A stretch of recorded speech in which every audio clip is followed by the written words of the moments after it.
네, 오늘 함께 볼 하나님의 말씀 마가복음 1장 9절로 11절까지의 말씀입니다. 여러분들 갖고 계신 주보나 앞에 있는 화면 보시고 제가 한 절, 여러분이 한 절, 마지막 11절은 같이 읽겠습니다.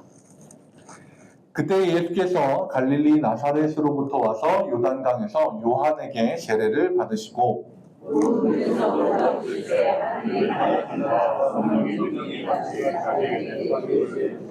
같이 읽겠습니다. 하늘로부터 소리가 나기를 너는 내 사랑하는 아들이라 내가 너를 기뻐하노라 하시니라. 아멘. 오늘은 가장 위대한 시작이라는 제목으로 마가복음의 말씀을 같이 나누도록 하겠습니다. 지난 시간까지 저희가 요나서 말씀을 봤었죠. 그래서 마지막 저희가 말씀을 나누면서 마지막 이 요나의 이야기가 요나 신드롬, 요나 증후군이라고 하는 것에 대해서 이야기를 나눴습니다. 우리가 하나님으로부터 부름을 받았기 때문에 하나님이 내 뜻대로 움직여주길 바라는 사람들도 있는데 그게 아니라 하나님의 마음을 우리가 품고 어떻게 하면 하나님의 말씀이 살아서 움직일 수 있도록 해야 하는가 고민하면서 우리는 말씀을 전해야 된다라는 이야기를 지난 시간까지 요나서 1, 2, 3, 4장의 말씀을 같이 나눴습니다. 그리고 나서 제가 이제 어떤 말씀을 좀 같이 나누면 좋을까 고민을 좀 했어요. 그래서 요나서를 통해서 하나님의 마음으로 하나님이 우리에게 주신 복음을 사람들에게 전해야 하는데 어떤 이야기가 가장 좋을까 고민하다가 생각을 단순하게 해봤어요. 우리가 전해야 되는 게 복음인데 복음 중에 제일 기본인 복음은 복음서잖아요. 제가 너무 단순했나요? 네, 그래서 복음서의 말씀을 전해야겠다. 자, 그러면 어떤 복음서를 할까? 그런데 보통 우리가 복음서라고 하면 마태복음부터 생각을 하는데 쓰여진 순서로 치자면 마가복음이 제일 먼저 쓰여졌거든요.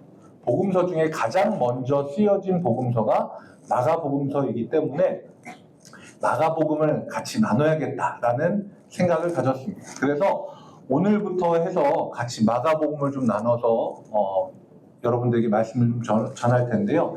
마가복음이 전부 16장까지 있거든요. 그래서 제가 계산을 해보고 성경 말씀을 보면서 이제 설교에 대한 계획을 이렇게 좀 세웠는데 저는 한 장이 그냥 한 번의 설교로 안 될 것 같더라고요. 마가복음 한 장 한 장이 좀 긴 편이에요. 다른 복음서들보다. 그래서 오늘도 이제 1장이 두 번 나눠져서 이번 주랑 다음 주로 이렇게 할 텐데 그래서 대략 제 계산으로는 한 22주 정도 이 마가복음을 나눌 수 있을 것 같아요. 이렇게 얘기하면 사실 감이 잘 안 와서 내년도 구정 명절 지나고 끝날 거예요. 네. 그렇게 생각하시면 간단할 것 같습니다. 네. 그래서 어쨌든 이번 주부터 마가복음을 좀 시작을 할게요. 이 마가복음서는 제가 말씀드린 대로 4개의 복음서 중에 가장 먼저 기록된 성경이고요. 복음서에 대해서 조금 설명을 해드릴게요. 공관복음이라고 하는 성경이 있어요. 마태, 마가, 누가. 이거는 공관, 그러니까 보는 관점이 똑같은 복음서가 이렇게 3가지예요. 마태, 마가, 누가. 그러면 요한은 보는 관점 자체가 조금 다른 성경이에요. 그리고 복음서는 4개가 있죠. 마태, 마가, 누가, 요한. 예수님의 행적을 기록한 게 복음서인데 그 중에서 가장 먼저 쓰여진 게 마가복음이고 그리고 이 복음서라고 하는 거는 공동체가 쓴 거예요. 여러분들이 기억하셔야 될 게 한 사람이 혼자서 쭉 쓴 게 아니라 공동체가 썼다라는 걸 기억하셔야 돼요. 그런데 그러면 뭐 공동체가 썼다는 게 뭐야? 라고 생각하실 수 있는데 요거에 대해서 설명하기 위해서는 구전으로 전해졌다는 것을 기억하셔야 됩니다. 구전이 뭔지 아시죠? 입에서 입으로 이렇게 입을 맞대서 하는 건 아니고요. 내가 말로 전달해서 그 사람이 말로 듣고 그걸 말로 전하는 거예요. 자, 그러면 사람들이 이 구전이라고 하는 거에 대한 신뢰도가 굉장히 낮아요. 왜냐하면 우리가 경험하기에는 구전이라고 하는 거는 항상 뭐가 들어가냐면 변형이 들어가고 과장이 들어가고 그리고 내용을 빼먹는 경우들이 생겨요. 제가 예전에 이화여자고등학교라는 데서 종교교사로 있었어요. 네, 거기서 아이들을 가르쳤어요. 총각 때 25살. 네. 네. 그래서 아이들을 가르쳤는데, 제가 거기에서 이제 그 동아리들을 좀 지도할 때가 있었거든요. 방송반하고, 그 다음에 이제 중창단하고, 그 다음에 연극반, 연극하는 친구들, 이렇게를 제가 지도를 하다 보니까 그 친구들하고 아무래도 조금 더 가깝게 지내겠죠. 일반 학생들하고. 그러니까 여학교에서 소문이 나는데요. 제가 그때 여학교의 소문에 무서움을 알았어요. 처음에는 이제 제가 방송반, 연극반, 중창단 이런 친구들이랑 가깝게 지내고 그러니까 처음에 애들이 야, 저 전도사님이 쟤네들만 이뻐하나 봐 라고 시작을 했어요. 근데 그때 전부 반이 12반이었거든요. 12반 3개 학년을 다 돌고 나니까 소문이 어떻게 났는지 아세요? 그 중에 한 명하고 아이가 있다로 예. 제가 이게 어떻게 하면 아니 지도하고 있는 동아리 애들하고 친하다고 시작을 했는데 쭉 돌고 나니까 아이가 저도 모르는 아이가 있고요. 네. 그래서 온갖 이야기들이 다 돌더라고요. 제가 그때 구전의 무서움을 알았습니다. 네. 그래서 사람들이 말에서 말로 전하면 과장되거나 내용이 삭제되거나 혹은 부풀려지는 것들이 많다라고 생각을 해요. 그런데 우리가 복음서도 그래서 30년 동안 구전으로 전해졌기 때문에 틀림없이 뭔가 바뀌거나 빠지거나 과장된 것들이 있을 거다라고 생각을 하잖아요. 그런데 그렇지 않았어요. 마가복음이 대략 66년에서 70년 사이에 기록이 됐거든요. 예수님이 33년에 돌아가셨으니까 대략 30년 넘게 말로만 전해졌는데 이걸 연구한 사람이 있어요. 케네스 베일리라고 하는 신학자가 있습니다. 이 사람이요, 자기가 이 그러니까 신약 학자로서 자기가 이거에 대해서 연구해야겠다라고 하고 중동 지방에 가서 30년 동안 뭘 했냐면 이쪽 마을에 구전 공동체가 있어요. 그 사람들이 하는 걸 다 녹음을 하고 계속 돌아다닌 거예요. 마을마다. 30년을 다 돌았어요. 그래서 30년이 지난 다음에 원래 처음 마을에 가서 그 사람들이 구전으로 전했던 거를 녹음을 한 걸 듣고 이 사람들이 그때 구전으로 한 걸 맞춰본 거예요. 어떻게 됐을까요? 놀랍게도 단 한 글자도 틀린 게 없어요. 그게 어떻게 가능한가 이 사람이 보니까요. 이게 구전으로 전해진 게 정확도가 떨어질 것 같은데 많은 사람이 하나의 이야기를 다 동시에 외우는 거예요. 그래서 매주 이 사람들이 모여서 뭘 하냐면 모임에서 한 사람이 일어나서 그걸 외워서 이야기를 해요. 그러면 이 사람들은 그 내용을 다 알고 있잖아요. 그러면 이 사람들이 듣고 있다가 틀렸다 그러면 당신 그거 아니야 라고 지적을 해요. 그런데 우리의 문화에서 보면 어르신이 나와서 낭송을 하는데 좀 틀렸어요. 그러면 사람들이 손을 들까? 어르신 민망하시게 하지마 막 이럴 것 같잖아요. 근데 이 사람들의 가치는 어디 있냐면 이거를 정확하게 전달하는 데 최고의 목적이 있는 거예요. 나이 혹은 그 사람의 지위 그런 거 필요 없어요. 가장 나이 많은 사람이 외우다가 틀려도 가장 젊은 사람이 지적할 수 있는 공동체가 구전 공동체인 거예요. 그러니까 30년 동안 말로만 전했는데 이게 한 글자도 오류가 없는 거예요. 그래서 제가 아까 공동체가 썼다 그랬잖아요. 마태 공동체가 썼다. 그건 뭐냐면 마태라고 하는 그 제자가 구전으로 전해온 걸 마태 공동체에서 똑같이 외우고 있다. 그걸 기록한 거예요. 그러니까 이게 틀릴래야 틀릴 수가 없는 거죠. 우리는 구전에 대해서 우리의 생각으로 보는 거하고 이 사람들이 진짜로 구전으로 전하는 거하고는 차이가 굉장히 많이 있어요. 그리고 우리가 아무리 생각해도 그래도 적어놓는 게 훨씬 낫지 라고 생각을 하잖아요. 근데 이 사람들의 당시로 보면 종이 한 장을 구하는 게 굉장히 비쌌어요. 그리고 게다가 이게 품질이 지금처럼 좋은 것도 아니고 양피지라고 하는 걸 썼는데 그거는 생각 외로 사막의 동물인 낙타가 굉장히 즐겨 먹습니다. 그래서 금방 뭐가 없어질 수도 있고 불에 탈 수도 있고 종이에 젖을 수도 있기 때문에 그런 위험성을 갖고 있는 것보다 공동체가 같이 외워버리는 게 훨씬 더 효과적이라는 거예요. 쓸 필요도 없고 그렇다고 이걸 돌에다가 새겨? 그것도 불가능하고 그래서 그냥 통째로 외워버리는 거예요. 우리의 상식하고는 좀 다른 모습을 보여줍니다. 자, 그러면 여기에서 질문이 생길 수가 있어요. 마태 공동체, 마가 공동체, 누가 공동체, 요한 공동체가 성경을 기록을 했는데 내용에 왜 차이가 있나요? 라고 생각할 수 있죠. 왜냐하면 이 사람들이 똑같은 예수님을 보고 똑같이 얘기를 했으면 똑같은 내용이 기록돼야 되는 거 아닙니까? 라고 생각할 수 있어요. 그런데 이건 생각보다 쉽습니다. 화면을 좀 보여주시겠어요? 되게 익숙한 곳이죠. 네. 우리 꿈의 교회잖아요. 근데 이 꿈의 교회가 정면에서 볼 때랑 뒤에서 볼 때랑 오른쪽 옆에 왼쪽 옆에서 볼 때가 다 달라요. 그렇죠? 만약에 이거를 우리 교회 앞에 지나가는 정면을 보고 있는 사람이 꿈의 교회를 보고 이야기를 한다라고 하면 이 사람이 얘기한 것과 뒷면을 보고 얘기하는 사람이 똑같이 얘기할 수 있을까요? 없어요. 근데 공통적인 부분은 있지요. 공통적인 부분이 있지만 다른 부분은 달라요. 그럴 수밖에 없어요. 그래서 마태, 마가, 누가, 요한 공동체가 예수님에 대해서 다르게 증언하면서도 공통적인 부분들이 있어요. 그래서 이게 오히려 다르면서 서로 같기 때문에 신뢰도가 훨씬 더 높다라는 거예요. 제가 우리 교회를 예로 들었지만 우리나라에서 언론사들이 하나의 뉴스를 다룰 때도 여러 이야기들을 해요. 각자 보는 대로 이야기를 하는 거예요. 그래서 나중에 시간이 지나고 사람들이 봤을 때 이게 각자 다른 이야기를 하기 때문에 이거 거짓이야가 아니라 그렇기 때문에 오히려 더 믿을 만하다고 생각하는 거예요.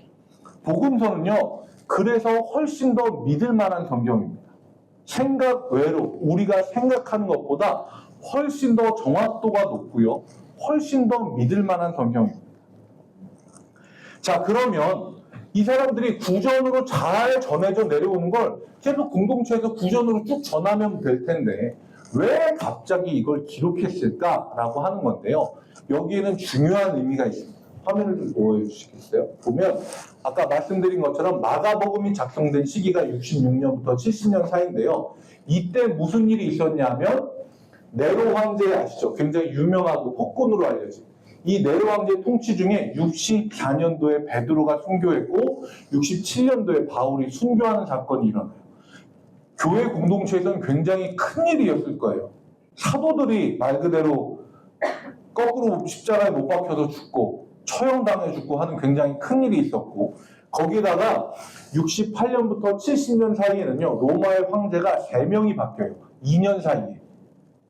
무슨 이야기냐면 이때는 로마의 황제들이 누가 황제로 쓰면 그 사람을 가만 냅두지 않고 조금 있다가 처단하고 자기가 그 자리에 올라가고 또 보고 있다가 그걸 또 올라가서 처단하고 이러면서 3명이 바뀐 거예요. 사회적으로도 굉장히 불안하고 신앙적으로도 굉장히 불안한 시기였어요. 그런데 이때 마가라고 하는 이 제자가 무슨 생각을 했냐면 제일 불안한 로마의 문화를 갖고 있는 사람들이 진짜 황제가 누군지, 진짜 통치자가 누군지 알았으면 좋겠다라고 생각을 해서 헬라 문화의 형식을 가지고 작성한 게 마가복음이에요. 기록이 없어질까봐 작성한 게 아니고요. 이 기록을 가지고 로마 사람들, 불안해하고 있는 사람들에게 전해주기 위한 거예요. 말 그대로 복음서는 전해주기 위해서 기록된 거예요. 까먹을까봐 기록한 게 아니고 불안한 진짜 통치자가 누군지 모르는 사람들에게 진짜 통치자를 알려주기 위해서 기록한 게 마가복음입니다. 그래서 마가복음 1장 1절이 어떻게 시작하냐면요. 이렇게 시작을 해요. 하나님의 아들 예수 그리스도의 복음의 시작이다. 우리가 이 말씀을 보면요. 이제 복음서가 시작하는구나 라고 생각을 해요. 그런데 그때 당시에 로마 사람들이 이 문장을 딱 읽으면 첫 줄부터 굉장한 충격을 받습니다. 왜냐하면 로마를 처음 세운 황제, 초대 황제가 있거든요. 그 초대 황제를 기록한 문서에 이렇게 쓰여 있어요. 신의 아들이 태어난 것은 세상을 위한 복된 소식의 시작이다. 굉장히 닮아있죠. 잠깐만 하나 앞에 보여주시겠어요? 하나님의 아들 예수 그리스도의 복음의 시작이다. 넘겨주세요. 신의 아들이 태어난 것은 세상을 위한 복된 소식의 시작이다. 너무 똑같죠? 아니에요? 똑같다고 생각했는데 저는. 그래서 로마 사람들이 불안해하고 있는 이 상황에서 이 첫 문장을 딱 접하는 순간 무슨 충격을 받냐면, 야, 이거는 황제에 대한 도전 아니야? 황제에 대해서 이렇게 기록하고 있는데 진짜 황제가 누군지 보여주는 이 첫 문장이 너무 충격적인 거예요. 하나님의 아들 예수 그리스도의 복음의 시작이다. 이거는 이 사람들이 보면서 이 첫 문장을 보자마자 아마 로마 군사들이 볼까봐 막 숨겼을 수도 있어요. 이 문장 하나로 이미 엄청난 혁명적인 문구거든요. 지금 왕, 너희들이 통치자로 생각하고 있는 황제 아니야. 진짜 통치자는 예수님이고 하나님이야 라고 선언하고 있는 거예요. 그래서요, 이게 사람들에게 굉장히 부담스럽게 다가왔을 겁니다. 그리고 진짜 주인공이 등장하기 전에 그 앞서서 길을 준비하는 사람이 있죠. 누구냐면 아시죠? 세례 요한이에요. 요새도요, 그 연예인들 연말에 시상식 같은 거 하고 레드카펫 쫙 깔리고 사람들 이렇게 들어와서 막 플래시 팍 터지고 사람들 막 이렇게 인사하고 할 때, 그럴 때 보면 우리는 이 사람들이 손 흔드는 것만 보지만 유튜브나 뭐 중계하는 걸로 보면 한 사람이 여기 등장하기 전에 앞에 있는 기자들이나 사람들한테 소리 지르는 사람이 있어요. 누구누구 연예인 들어갔습니다. 누구누구 배우 들어가세요. 라고 소리를 질러요. 그래야 사람들이 준비를 하니까. 이 사람이 들어오는 걸 준비를 하니까. 세례 요한이 그 역할을 맡은 거예요. 근데 이 세례 요한에 대해서 설명을 하는데요. 이사야 선지자의 예언을 이용해서 인용을 해서 말씀을 전합니다. 보라, 내가 내 사자를 내 앞에 보내노니 그가 내 길을 준비하리라. 광야에 외치는 자의 소리가 있어 이르되 너희는 주의 길을 준비하라. 그의 오실 길을 곧게 하라 라고 준비를 시키기 위해서 세례 요한을 보냈습니다. 철저하게 세례 요한의 역할은 예수님을 만나기 위한 준비였어요.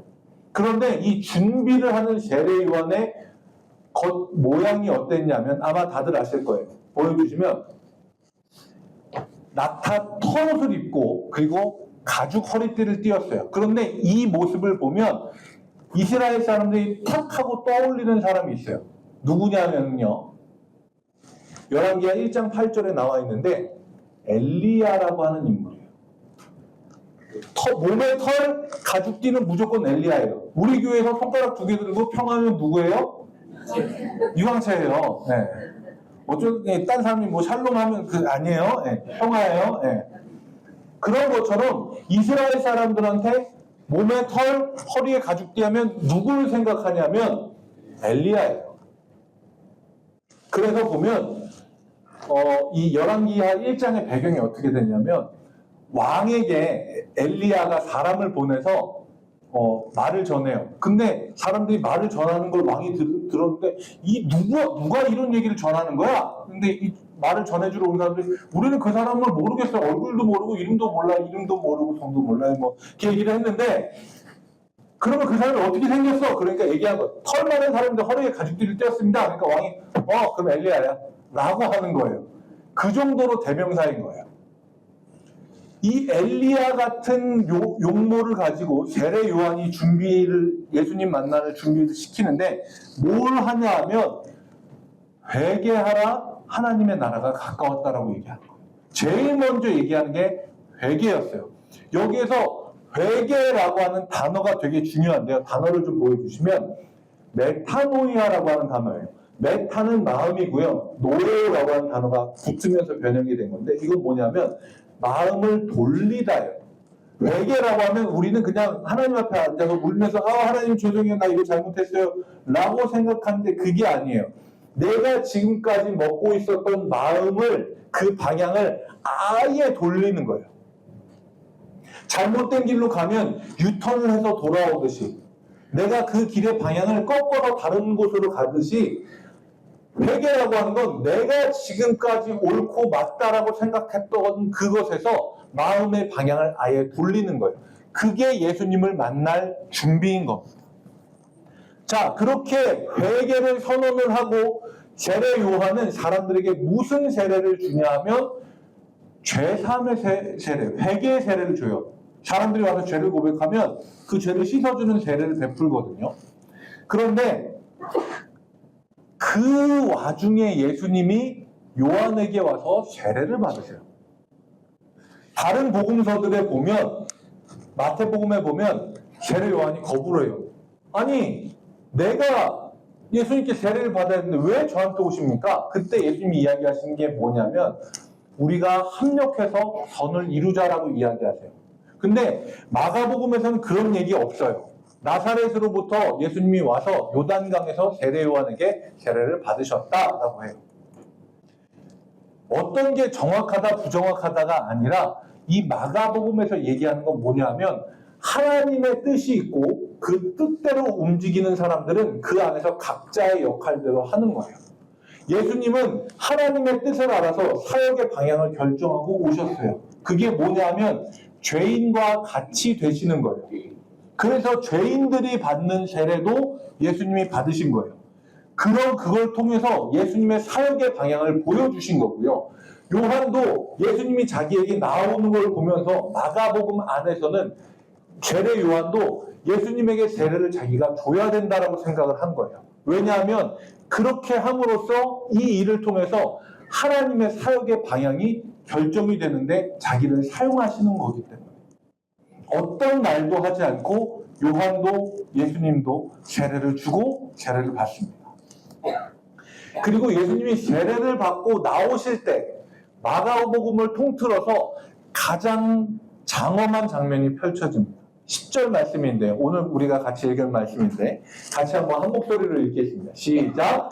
곧 물에서 올라오실 때 하늘이 갈라짐과 성령이 비둘기같이 자기에게 내려오심을 보시더니, 자, 여기에서 하늘이 갈라졌다라고 합니다. 제가 먼저 결론부터 말씀드리고 이야기할게요. 이 단어가 이 복음서가 끝날 때 한 번 더 쓰여져요. 언제인지 아시겠죠?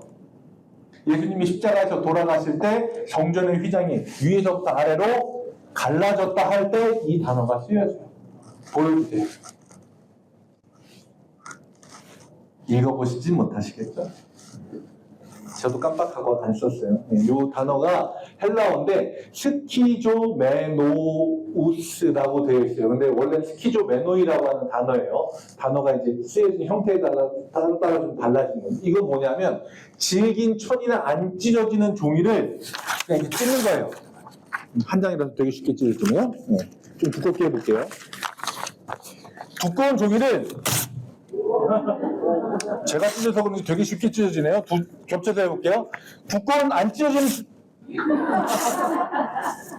제가 힘이 센 걸로 마지막으로 한 번만 더. 네. 안 찢어지는 종이 제가 힘이 세네요. 네. 안 찢어지는 종이는 힘을 줘서 억지로 쭉 찢는 거예요. 그런데 우리가 생각하는 거는 머릿속에 하늘에서 이게 구름이 멋있게 쫙 갈라지면서 빛이 쫙 내리고 비둘기가 확 내리고 이런 걸 생각을 하잖아요. 근데 그게 아니라 하늘이 그냥 딱 갈라지면서 거기에서부터 하나님의 성령이 비둘기같이 예수님이 위에 내려오신 거예요. 이건 뭐냐 하면 하나님이 우리 가운데 오셨다라고 하는 의미이자 앞으로 예수님이 성전에서 그 휘장이 위에서 아래로 찢어질 때 예수님의 몸을 찢으신 것처럼 그 사역의 방향을 보여주시는 장면이에요. 하나님은 하늘을 찢어서라도 우리와 함께하고 싶으신 분인 거예요. 하늘이 찢어지고 첫 번째로 일어난 일은 성령이 우리 가운데 오시는 거예요. 아멘. 예수님 위에 내려오셨잖아요. 네. 제가 살짝 당황한 게 한 장을 먼저 찢었네요. 네, 한 장이 없어졌어요. 네. 마저 해야 되는데 제가 기억나는 대로 해보도록 하겠습니다. 네. 네.